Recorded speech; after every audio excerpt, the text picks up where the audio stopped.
des cieux,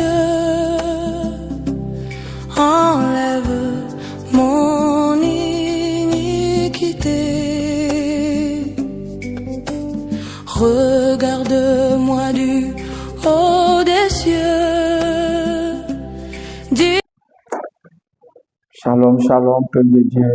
Dieu vous bénisse et qu'il vous fortifie. Vous êtes à votre espace d'édification et d'éclairage, là où nous chassons les ténèbres, dissipons l'ignorance dans le nom de Jésus-Christ. Donc, nous sommes à notre 5e partie du message que nous avions entamé il y a de cela peut-être 5 jeudis. Voilà. Donc, le thème, c'est « Ils ont mis le Christ dehors ». Voilà. Donc, on va prendre nos Bibles dans le livre du Apocalypse 3, du verset 14 jusqu'au verset 22. Et puis après, nous allons venir récupérer les versets qui vont nous intéresser pour aujourd'hui. En temps, nous allons prier le Seigneur dans le nom de Jésus-Christ. Nous bénissons ton nom et nous te remercions parce que Père éternel, notre Dieu, tu nous as fait monter dans les lieux célestes afin de pouvoir mieux voir ce qu'il y a dans le royaume, dans le nom de Jésus-Christ. Et Seigneur notre Dieu, nous donner la compréhension de tes écritures. Nous bénissons ton nom parce que tout ce que nous allons dire ce soir sera bien compris au nom de Jésus-Christ. Amen. Donc, nous prenons nos Bibles dans le livre d'Apocalypse 3 à partir du verset 14. Je tiens à rappeler que ce n'est pas la suite du message du dimanche. Voilà. C'est la suite des messages que nous avons entamés depuis, il y a de cela 5 jeudis. Voilà. Donc, ça fait partie des messages du jeudi, non pas le message du dimanche. Alors, pour que ça soit, puisqu'on est toujours dans le même chapitre, voilà, le même chapitre de l'Apocalypse. Je dis ça pour que la lanterne de tout un chacun soit vraiment éclairée au nom de Jésus-Christ. Donc, je lis. Apocalypse 3, à partir du verset 14, il dit: écrit à l'ange de l'église de Laodicée, voici voici ce que dit l'Amen, le témoin fidèle et véritable, le commencement de la création de Dieu. Je connais tes œuvres, je sais que tu n'es ni froid ni bouillant, puisses-tu être froid ou bouillant, ainsi parce que tu es tiède et que tu n'es ni froid ni bouillant, je te vomirai de ma bouche. Il dit parce que tu dis, je suis riche et je me suis enrichi et je n'ai besoin de rien, et parce que tu ne sais pas que tu es malheureux, misérable, pauvre, aveugle, nu. Je te conseille d'acheter de moi de l'or éprouvé par le feu, afin que tu deviennes riche, et des vêtements blancs, afin que tu sois vêtu, et que la honte de ta nudité ne paraisse pas, et un collier pour oindre tes yeux, afin que tu vois. Moi, je reprends et je châtie tout ce que j'aime. Aie donc du zèle et répands-toi. Voici, je me tiens à la porte, je frappe. Si quelqu'un entend ma voix et ouvre la porte, j'entrerai chez lui, je souperai avec lui et lui avec moi. Et celui qui vaincra, je le ferai asseoir avec moi sur mon trône. Comme moi j'ai vaincu, je me suis assis avec mon Père sur son trône. Que celui qui a des oreilles pour entendre, entende ce que l'Esprit dit aux églises. Alléluia. Que le nom du Seigneur soit béni. Donc aujourd'hui, Et les versets qui vont nous intéresser, c'est les versets 17, 18 et 19 que je vais reprendre. Il dit parce que tu dis, je suis riche, je me suis enrichi, je n'ai besoin de rien. Et parce que tu ne sais pas que tu es malheureux, misérable, pauvre, aveugle, nu. Je te conseille d'acheter de moi de l'or éprouvé par le feu, afin que tu deviennes riche, et des vêtements blancs, afin que tu sois vêtu, et que la honte de ta nudité ne paraisse pas, et un collier pour oindre tes yeux, afin que tu vois. Moi, je reprends et je châtie tout ce que j'aime, et donc du zèle, et répands-toi. Alléluia. Donc, nous allons entrer dans l'explication du verset 17. Il dit parce que tu dis, je suis riche, je me suis enrichi. Vous voyez? Donc, c'est une lettre adressée à l'église de Laodicée. Voilà. Donc, j'ai dit les autres fois que ça ne s'adresse pas d'abord aux membres, mais ça s'adresse à l'ange, au prédicateur, voilà, de l'église. Donc, il dit que celui qui, verset 17, il dit que il dit parce que tu dis, je suis riche. Vous voyez, dans les Écritures, avec toutes les prédications de Christ, quels sont ceux qui disaient qu'ils étaient riches, qui se suffisaient, qui n'ont pas besoin d'être enseignés, ils n'ont besoin de rien. La richesse ici, ce n'est pas forcément la richesse, la richesse d'argent. Voilà. Il peut en trouver, on peut voir cela à l'intérieur, mais c'est d'abord la richesse en matière de connaissance. Quand quelqu'un dit qu'il connaît et qu'il ne peut plus être enseigné et qu'il n'a plus besoin de connaître autre chose que ce qu'il sait, cette personne-là se dit qu'elle est riche. Et c'est cela nous allons voir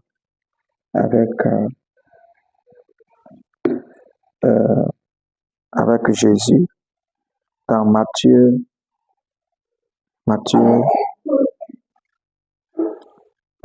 le chapitre 5, le verset 3, il dit ici, Jésus dit, pour ceux qui veulent être sauvés, il dit Matthieu 5, le verset 3, il dit, heureux les pauvres en esprit.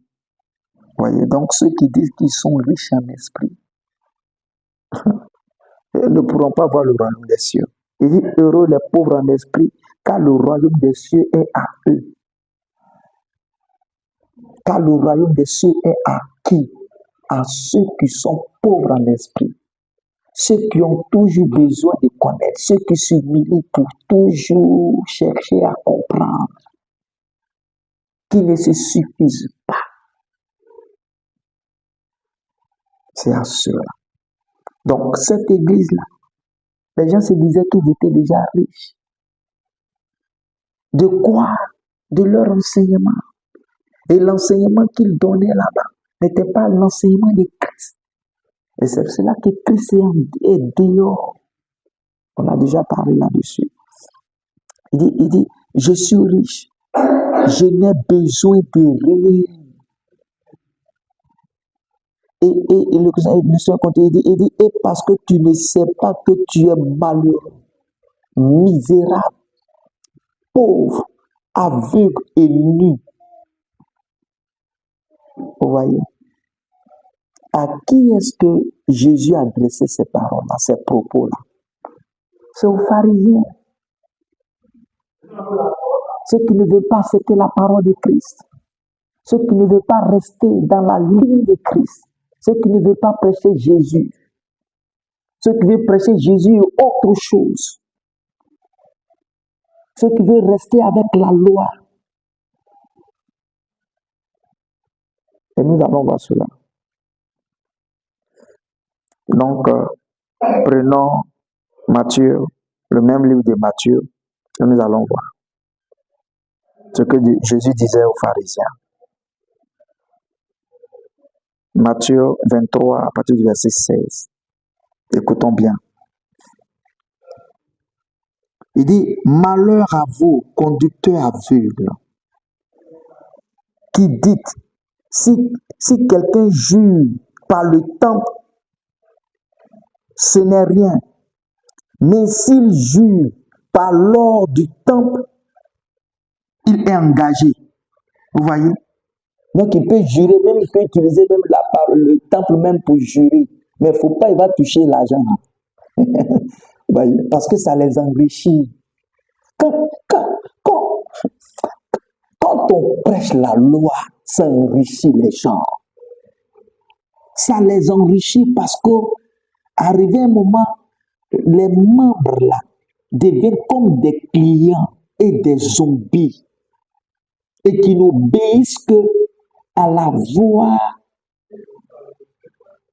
de leur gros. Je ne peux même pas dire prédicateur. Alléluia. Donc, vous voyez pourquoi ils étaient riches. Parce que quand on applique la loi rend riche. Ouais, parce que tu ne donnes pas ta dîme, tu seras maudit. Tu ne donnes pas tes offrandes, tu seras maudit. Tu dois donner telle chose. Tu dois donner, pas que c'est mauvais. Voilà. Pas que donner pour l'avancement de l'œuvre de Dieu est mauvais, mais en abuser, c'est être cupide. Donc, il ne faut pas toucher l'argent. Verset 17. Il dit insensé et aveugle. Vous voyez, non? Donc, il a dit ici, ils sont aveugles. Il dit insensé et aveugle. Lequel est le plus grand? L'or ou le temple qui sanctifie l'or? Il dit, verset 18. Il dit, si quelqu'un, vous dites encore, il dit, si quelqu'un, dites-vous encore, jure par l'autel, ce n'est rien. Mais si quelqu'un jure par l'offrande, vous voyez, c'est toujours l'argent. Vous comprenez pourquoi j'étais riche ici. Ils étaient riches, on dit, nous sommes riches. On n'a pas besoin de quelque chose. Il dit, si quelqu'un jure par l'offrande qui est sur l'autel, il est engagé. Là, il sera coupable. Oh mon Dieu. Il dit, verset 19, il dit aveugle, lequel est le plus grand, l'offrande ou l'autel qui sanctifie l'offrande?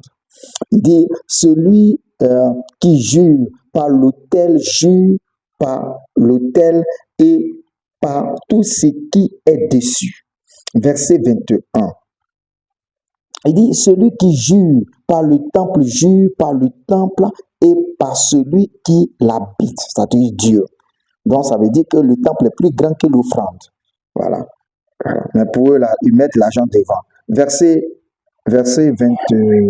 20, bon, allons au verset 23. Il dit, malheur à vous. Il dit, malheur à vous, scribes et pharisiens, hypocrites. Ils sont hypocrites, hein? Hypocrites. Il dit, parce que vous payez la dîme de la menthe. Et vous voyez pourquoi ils sont beaucoup riches là, non? Il dit parce que vous payez la dîme de la menthe et de l'aneth et du cumin et que vous laissez ce qui est plus important dans la loi, la justice, la miséricorde et la fidélité. Ils ne sont pas miséricordieux, ils ne sont pas miséricordieux. Et ils brûlent les gens, ils mettent le feu sur les gens. Ils ne sont pas fidèles à la parole. Il dit, c'est là ce qu'il fallait pratiquer sans négliger les autres choses. Verset 24. Il dit, conducteur aveugle qui coulait le moucheron et qui avalait le chameau. Vous voyez, donc quand un membre vient qui n'a pas suffisamment d'argent, bon, s'il n'a pas l'argent, vous voyez, on ne le regarde pas trop. Mais quand quelqu'un vient et qu'on voit que c'est un boss, il a l'argent. En tout cas, il préfère rendre visite. Chaque fois visite et appeler cette personne-là. Donc, ils aiment les pourvoyeurs. ceux qui ont le fric, ceux qui ont l'argent. Vous voyez, vous comprenez pourquoi ils étaient riches, non? Voilà. Donc, au verset 26, allons directement au verset 26, il dit, pharisiens aveugles, nettoyez premièrement l'intérieur. Parce qu'à l'extérieur, là, ils sont vraiment, ils sont pieux à l'extérieur. Mais intérieurement, ils sont cupides, ils sont hypocrites, ils sont méchants, ils sont cruels. Mais à l'extérieur, à l'apparence, ils vont montrer une sainteté pas possible. Il dit, nettoyez d'abord l'intérieur. Vous voyez? Donc, ils nettoient l'extérieur, ils laissent l'intérieur. Et c'est cela qu'ils n'ont pas reçu. Parce que pour être intérieurement pur, il faut recevoir la parole de Christ. Il faut recevoir la parole de Christ. Ok, nous allons poursuivre. Maintenant, quelle est la forme de cette religion-là qui enferme les gens? Parce qu'au verset 20, ils étaient enfermés. Voilà, ils étaient enfermés. C'est cela qu'il dit qu'il frappe, il est à la porte. Jésus dit qu'il est à la porte, il frappe. Donc ici, on les a enfermés, on les a emprisonnés. Maintenant, quelle est la religion qui emprisonne? Et qu'est-ce qu'ils pratiquent? C'est toujours les pharisiens. Vous voyez, toujours les pharisiens.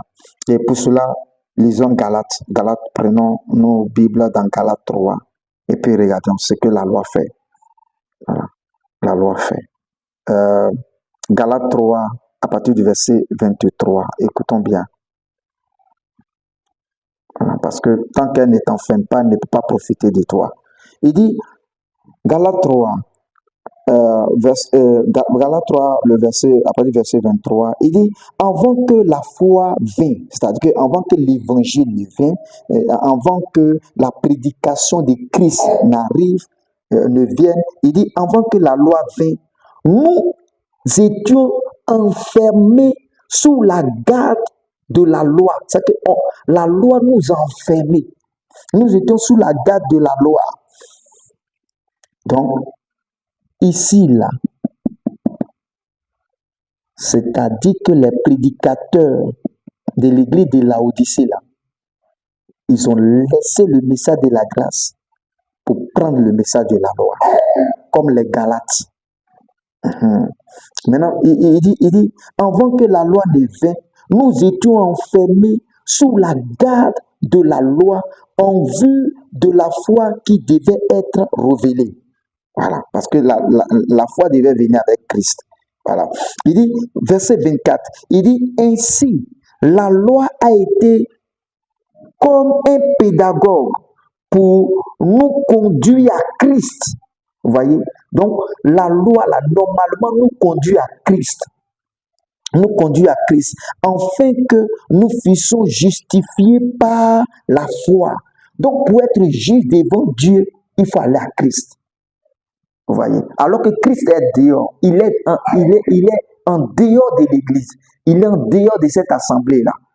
Ils ne veulent pas partir à lui pour être justifiés. C'est pour ça qu'il dit ici, ils sont misérables, pauvres, spirituellement pauvres, ils sont aveugles, et puis ils sont nus, parce qu'ils n'ont pas la justice de Christ. Voilà. Mais ils ont eux-mêmes leur propre justice. Verset 18. Il dit, je te conseille d'acheter de moi de l'or éprouvé par le feu. Qui dit ça? Mais c'est pour recevoir la parole. Est-ce qu'on achète la parole? Non. Mais on l'achète avec quoi? On l'achète avec la foi. Donc tu viens avec la foi, tu crois, et Dieu te donne la vie. Et pour cela, lisons Ésaïe 55. Ésaïe 55. Il dit, Ésaïe 55, ici, il dit, Ésaïe 55, le verset 1.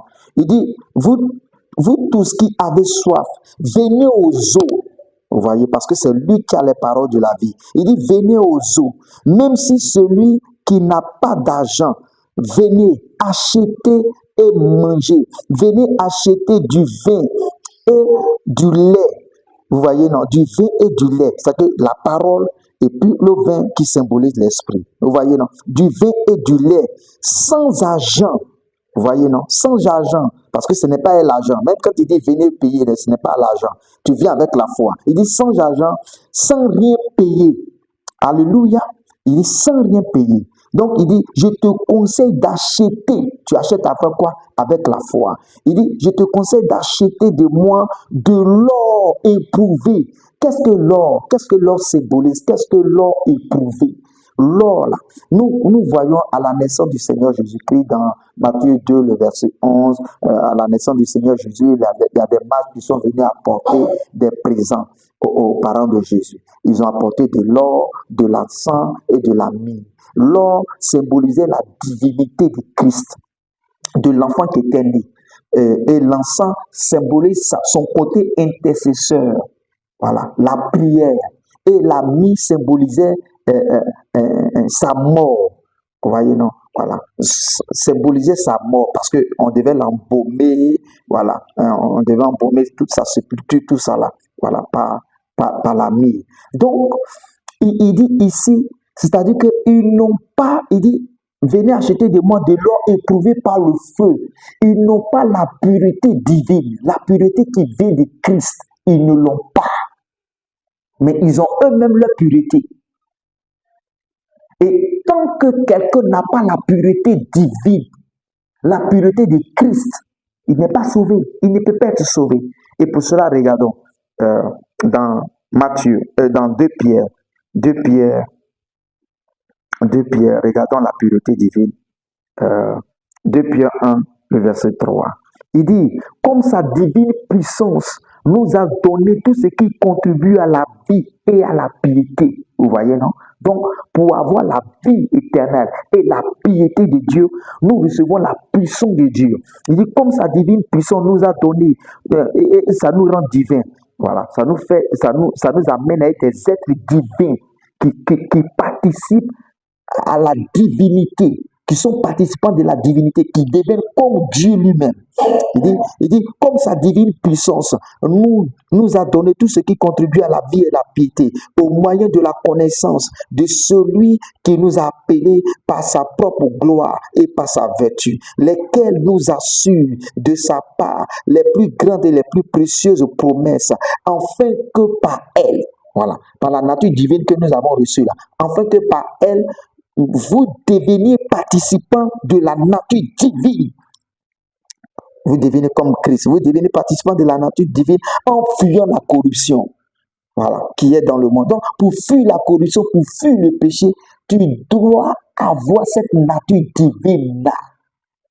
Et cette nature divine est représentée ici par l'or éprouvé. L'or éprouvé par le feu, la pureté, la sainteté véritable, la sainteté de Dieu. C'est de ça qu'il est question. Donc, ils n'ont pas la sainteté de Dieu. Maintenant, il dit, verset 18, il dit, je te conseille d'acheter de moi de l'or éprouvé par le feu, afin que tu deviennes riche. Vous voyez, non? Donc, tous ceux qui ont cette nature divine-là, tous ceux qui ont reçu Christ, qui ont la puissance du Saint-Esprit en eux, qui participent à cette nature divine, sont riches. C'est ça, la Bible dit que des riches il était, il s'est fait pauvre, afin que par sa pauvreté, nous fussions enrichis. Nous fussions enrichis de qui? De quoi? C'est pas de l'argent, c'est d'être riche du caractère, de la nature de Dieu. Et ceci dans Éphésiens, il dit, il nous a bénis de toutes sortes de bénédictions spirituelles dans les lieux célestes en Christ. Ça fait partie de la richesse. Il dit de l'or éprouvé afin que tu deviennes et des vêtements purs. Voilà, des vêtements. Ça, c'est les vêtements de Christ. Hein. Voilà. Donc, quelqu'un qui a accepté Christ, qui va sortir, qui va s'efforcer à sortir et à voir Christ de l'autre côté, là où il est en train de frapper, cette personne-là va avoir cette nature divine-là. Alléluia. Et cette personne va avoir ce vêtement qui est Christ. Et pour cela, lisons Galates 3. Je l'avais déjà dans les premiers messages, je l'avais déjà donné. Galates 3, le verset 27. Il dit, vous tous qui avez, Galates 3, le verset 27. Galates 3, verset 27. Il dit, vous tous qui avez été baptisés en Christ, c'est pas baptême d'eau, hein, vous êtes trempés dans le Saint-Esprit, qui avez été baptisés, qui êtes rentrés en Christ. Voilà. Ça veut dire si quelqu'un est en Christ, quand quelqu'un est en Christ, il est baptisé de Christ. Il dit, vous tous qui avez été baptisés en Christ, vous avez revêtu Christ. Vous avez revêtu la pureté de Dieu. C'est de ça qu'il est question. Il dit afin que tu sois pur. Il dit des vêtements blancs. C'est ça les vêtements, c'est les vêtements de Dieu lui-même. Afin que tu sois blanc. Maintenant, il dit afin que tu sois vêtu et non pas, et que la honte de ta nudité ne paraisse pas. Et un collier pour oindre tes yeux. Mais quel est le collier qui oint nos yeux? C'est l'évangile. C'est l'évangile. Une fois qu'on te prêche l'évangile, que tu es accessible, c'est-à-dire que tu acceptes, tu crois en l'évangile t'ouvre les yeux. L'évangile ouvre les yeux. L'évangile est un collier de Dieu qui ouvre les yeux. Il dit pour oindre tes yeux afin que tu vois. Alléluia. Pour cela, nous allons prendre un collier pour oindre tes yeux. Et pour cela, on peut prendre 2 Corinthiens. Bon, je préfère paraphraser. Voilà. 2 Corinthiens 3, du verset 14 au verset 16. Il dit quand les gens se convertissent, le voile de la loi la tombe. Alléluia. Amen. Voilà. Et puis par la prière aussi avec Éphésiens 1 du verset 16 jusqu'au verset 18. Il dit je prie pour vous enfin que le Dieu là ouvre les yeux de votre cœur, qu'il illumine les yeux de votre cœur. Mais c'est pas quoi? C'est pas l'évangile. Alléluia. Donc, tout simplement parce qu'ils n'ont pas reçu l'évangile. Ils ne prêchent pas l'évangile, ils ne prêchent pas Christ à l'intérieur de cette assemblée-là. Ils prêchent la loi. Maintenant, c'est pour ça qu'il dit au verset 19, il dit, moi, je reprends et je châtie. C'est-à-dire qu'il est en train de les châtier par des avertissements. Il dit, moi, je reprends et je châtie tout ce que j'aime. Aie donc du zèle et répands-toi. Répands-toi là, c'est pas péché, c'est pas confession. Il y a la confession et puis il y a la repentance. La repentance, c'est de changer de mentalité, changer d'idée. Voilà. Changer, faire un détour, retourner. Voilà. Changer de mentalité. Donc, changer de prédication. Il dit, moi, je reprends et je châtie tout ce que j'aime, et donc du zèle et répands-toi. Alléluia. Nous prions que tous ceux qui entendent ces paroles, s'ils prêchent la loi, qu'ils sortent de là. S'ils prêchent le développement personnel, qu'ils sortent de là. S'ils prêchent la philosophie à l'église, qu'ils sortent de là. S'ils prêchent les traditions, qu'ils sortent de là. Car cela ne peut pas rendre pur. Ne peut pas rendre pur quelqu'un. Ni un membre. Ne peut pas rendre pur ni même celui qui prêche la parole. Sortez de là. Et venons pour prêcher Christ. Prêchons Christ. Et Christ seul. Dieu vous bénisse. Et soyez salués de là où vous êtes au nom de Jésus-Christ. Amen.